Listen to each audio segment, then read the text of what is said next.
Este tema para mí es muy importante, la imaginación y la fantasía, porque como tú sabes, yo trabajo desde tres enfoques y los voy fusionando y amalgamando. Uno de ellos tiene que ver con la literatura o la creación literaria o la escritura creativa, como le quieras llamar. Incluso me interesa mucho la escritura como un proceso terapéutico. Por eso doy algunos talleres y algunos de los programas que vas a encontrar aquí van en relación a eso. ¿Por qué? Porque desde niña me di cuenta, a lo mejor no de esta manera, ahora como lo reflexiono como adulta, pero me di cuenta que la imaginación podía ser mi refugio, pero al mismo tiempo ese refugio en la adolescencia se convirtió para mí en una pesadumbre. Cuando yo era muy pequeña, recuerdo que, bueno, vivía y crecí en un ambiente, pues, debo aceptarlo, violento, y me ayudaba muchísimo la imaginación para generar nuevos universos, para también tal vez evadir, pero de alguna forma protegerme. La imaginación es un mecanismo de cuidado también, y desde niños lo aprendemos. Entonces, yo vivía en mi universo interno, pero a partir de ese universo yo creo que me hice escritora. Entonces, una de las cosas que estudié primero fue literatura. Después me vine a estudiar a la Ciudad de México porque yo soy de Sinaloa y en la Ciudad de México estudié, ahí conocí a Ariana, que anda por acá, estudié guión cinematográfico, por eso hoy hacia el final de este programa vamos a hablar sobre las películas internas, las películas que nos desarrollamos. Y también estudié filosofía en la Universidad Autónoma de México. Y bueno, como soy curiosa, como me gusta mucho el estudio, digo, yo vengo a esta vida a aprender y a compartir eso que aprendo y que me funciona, con la esperanza de que le funcione a otros cuantos. Y a partir de eso, empecé a estudiar también la parte de la psicología, de la psicoterapia. Entonces yo hago una fusión con todo esto. La imaginación, como te decía, desde niña fue una de mis herramientas, pero cuando yo pasé a la adolescencia, me percaté que ya esa imaginación ya no me funcionaba como tal porque me generaba ciertas emociones que me llevaban a un estado, por ejemplo, de ansiedad, muchas veces depresivo, como todos adolescentes vivimos estos estados emocionales, y me percataba también que afectaba mi cuerpo. Sin embargo, como adolescente no me detenía demasiado en eso. Ahora que me dedico a la terapia grupal, a la terapia individual, me he dado cuenta también que muchas de las cosas que se trabajan en el consultorio tienen que ver con estos procesos. ¿Qué significa? Bueno, que muchas veces lo que planteas tú en sesiones tiene que ver con aquellos temas que a veces no han pasado, que solo te estás imaginando. Viene desde los celos, por ejemplo, las inseguridades, el querer corresponder a las estructuras de los otros y crees que los otros piensan ciertas cosas de ti. ¿Y qué ocurre? Que se genera entonces ya no solo un espacio de imaginación, ahorita vamos a ver la diferencia, sino que se va hacia la fantasía, donde ya son mundos que sí parten de lo imaginativo, de lo real, pero se fusionan con tus miedos, se fusionan con aquellas cosas que la misma sociedad te dice que no hagas. Y entonces, ¿qué ocurre? Empiezas a experimentarte en una zona insegura y es lo que trabajamos en terapia. Primero, detener el proceso de la imaginación o utilizar la imaginación como un proceso y una herramienta para que te funcione en tu crecimiento y encuentres soluciones a partir de esto. También te voy a compartir esto a lo largo de estos minutos, pero primero quería detenerme en esto que para mí es súper importante desde mi infancia. ¿Cómo aprendemos desde bebés a generar mundos? Desde bebés digo porque se cree que cuando nosotros empezamos a imaginar, tiene que ver con nuestra llegada a este mundo que ya está estructurado,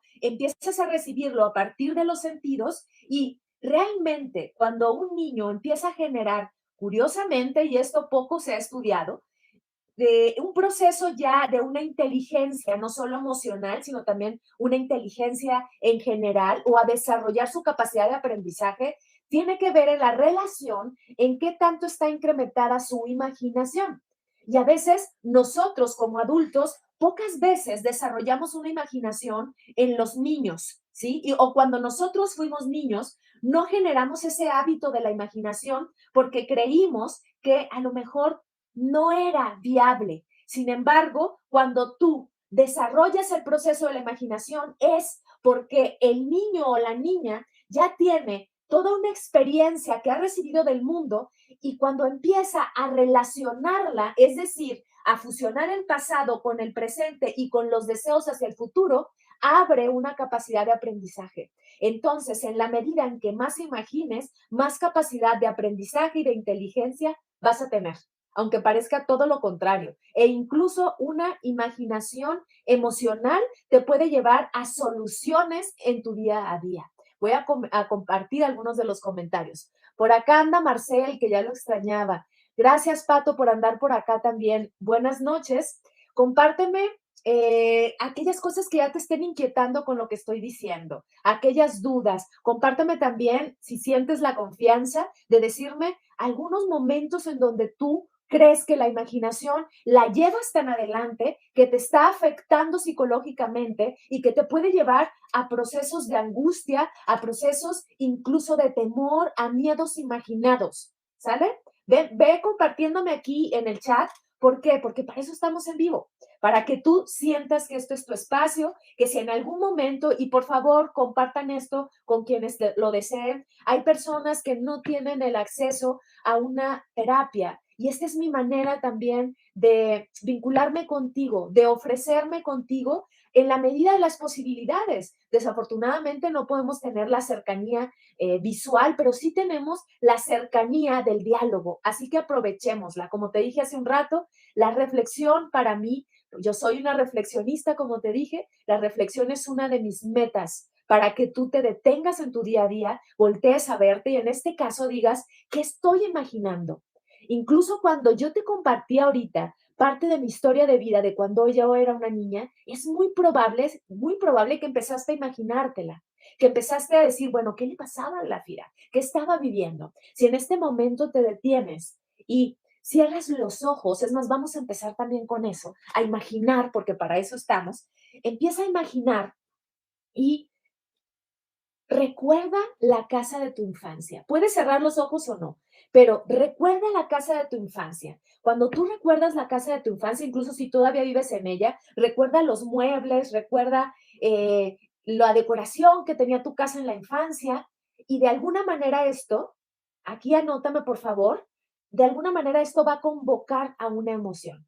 Si yo recuerdo mi casa de la infancia, por ejemplo, era una casa muy grande porque yo viví muchos años con mi abuela y recuerdo que era una casa, bueno, a mis ojos era como muy grande, tenía un patio enorme, recuerdo que me picaban las hormigas, me subía a los árboles y no se me nota, pero por aquí tengo una cicatriz de que no me caí, sino que estaba queriendo cortar fruta en uno de los árboles, había un gancho y el gancho me cayó en la cabeza y bueno, ahorita que te estoy contando esto, te lo estás imaginando.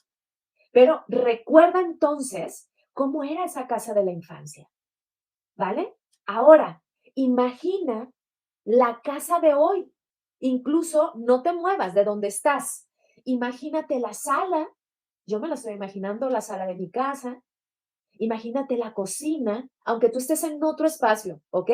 Incluso si estás en la sala o en la cocina, imagínate todo aquello que no puedes ver.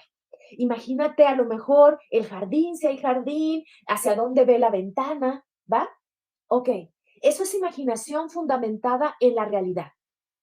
Tú estás partiendo de una realidad y de un recuerdo. Ahora, imagínate la casa que te gustaría tener, ya no la que tienes ahorita. Incluso, aunque te guste tu casa, una casa que tú dices una casita del campo, en la playa, ¿qué pasa con esa casa? A lo mejor no existe y la estás imaginando y estás proyectándote hacia un futuro que tal vez no sea posible. Yo tengo mi casa. ¿Y sabes qué pasa? Esa es la línea entre la imaginación y la fantasía. Ahora voltea a verte. ¿Qué te pasó o a qué emoción convocó cuando tú estabas en el pasado? Ahora, ¿qué emoción convoca cuando tú estás en el presente y habitas en este momento, en ese espacio? Y ahora ya nos vamos a la fantasía. En la fantasía es esta casa ideal. ¿Qué te ocurrió? A lo mejor te dieron ganas, te sentiste muy satisfecho, pero si en el pasado tuviste algún evento negativo dentro de ese espacio, es muy probable que también lo haya convocado. ¿Te fijas cómo la imaginación va junta? ¿Te fijas cómo la imaginación se separa un poquito de la fantasía? No se separan porque van juntas. Hay una delgada línea. De hecho, no es No es ilógico que muchas veces lo usemos como sinónimo, fantasía e imaginación.